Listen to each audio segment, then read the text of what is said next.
You're watching Flashpoint, and today we're going to tell you about a single missile strike that didn't just hit a building, it hit a myth. The myth that Israel's center is untouchable, the myth that Hezbollah is finished, and the myth that a multi-billion-dollar layered defense system doesn't have cracks.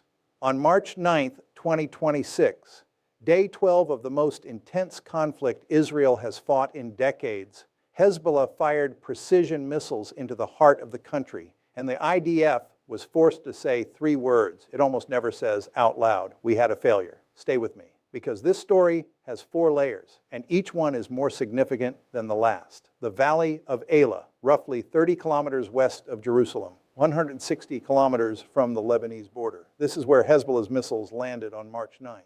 The specific target was the SES Ha'elah teleport, one of the largest satellite ground station complexes in the Middle East, equipped with approximately 120 satellite dishes. Originally established in 1972 by the Israeli Communications Ministry, it was privatized in 2008 and is operated today by the Luxembourg-based European satellite giant SES. Now here is where the story gets complicated and where the truth matters. Hezbollah claimed the site was a military satellite communications hub belonging to the IDF's Communications and Cyber Defense Corps. Israel said it was a civilian commercial facility. The reality, documented by Sat News, JFeed, and independent analysts, sits somewhere in the middle. The station handles telecommunications, broadcasting, and data relay. Some of those data relay functions support Israeli operational connectivity when terrestrial networks are compromised. What nobody disputes is the damage. Ground segment hardware was hit. Antennas and receivers were damaged. The IDF issued a military censorship order on the full scope of the damage, and armies don't censor what doesn't matter.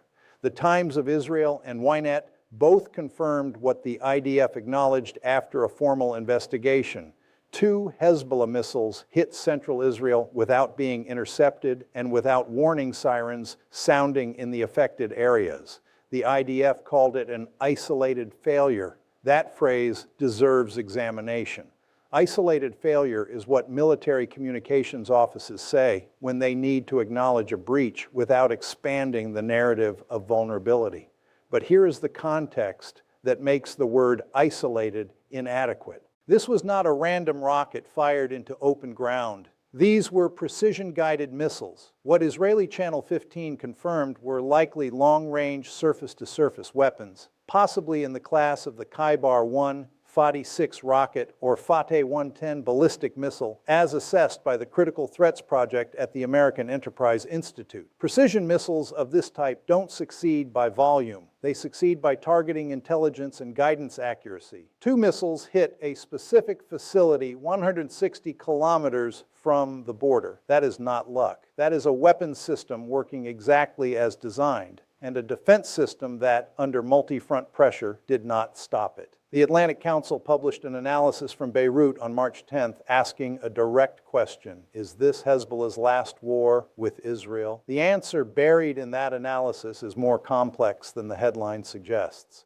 Hezbollah arrived at this conflict weakened in specific and important ways. The 2024 operations that killed Secretary General Hassan Nasrallah, who had led the organization for 32 years, and eliminated multiple senior military commanders, stripped the organization of leadership it cannot easily replace. Parts of its long-range rocket inventory were destroyed in Israeli strikes. But here is the paradox that the Valley of Elah strike makes visible. Hezbollah rebuilt around precision rather than volume. In 2006, Hezbollah fired thousands of unguided Katyusha rockets northward. The strategy was saturation. Fire enough and statistics guarantee some hits. In 2026, Hezbollah is deploying something categorically different. The Critical Threats Project noted that Hezbollah's use of long-range guided weapons in this conflict is notable precisely because the organization was hesitant to deploy these systems at scale during the fall 2024 confrontation. It held them back, now it is using them. The Nasr 2 surface-to-surface missile system appeared in this conflict for the first time. That is a guided weapon Hezbollah had not previously committed at operational scale. fewer weapons, but each one assigned a specific high-value target. That shift from volume to precision is not a weakness. It is a doctrinal evolution.